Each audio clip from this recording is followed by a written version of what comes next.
মুহুরী নদী বাংলাদেশ ভারতের একটি আন্তঃসীমান্ত নদী। এটি ত্রিপুরার লুসাই পাহাড় হতে উৎপন্ন হয়ে পশ্চিমে ফেনী জেলার পরশুরাম উপজেলা দিয়ে বাংলাদেশে প্রবেশ করেছে।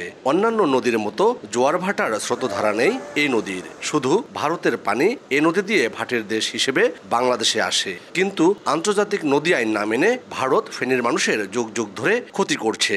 তাদের পানি আগ্রাসনের শিকার ফেনী সহ সীমান্তের বিস্তীর্ণ জনপদ। শুষ্ক মৌসুমে পানি আটকিয়ে রাখায় নদী শুকিয়ে চৌচির হয়ে যায়। ফলে কৃষকরা পানির অভাবে কৃষিকাজ করতে পারেন না। আবার বর্ষা মৌসুমে তাদের অতিরিক্ত পানি আগাম কোনো সতর্কতা ছাড়াই ছেড়ে দিয়ে ভয়াবহ বন্যার কবলে ফেলে ভাটির এই জনপদকে। কৃষি মৎস্য নষ্ট হইতে হইতে এক প্রকার আমরা সবাই নিঃস্ব হয়ে যাচ্ছে। বন্যার এলাকায় আমাদের রাস্তাঘাট অনেক বিলীন হয়ে গেছে। এসব মানুষের জানমাল ও কৃষি সম্পদ বাঁচাতে মুহুরী কহুয়া সিলোনিয়া নদীর তীরে ১৫৫ কোটি টাকা ব্যয়ে ১২২ কিলোমিটার মাটির বাঁধ নির্মাণ করে পানি উন্নয়ন বোর্ড। ২০১১ সালে বাঁধের নির্মাণ কাজ শেষ হলে পরের কয়েক বছর বন্যামুক্ত ছিল স্থানীয়রা।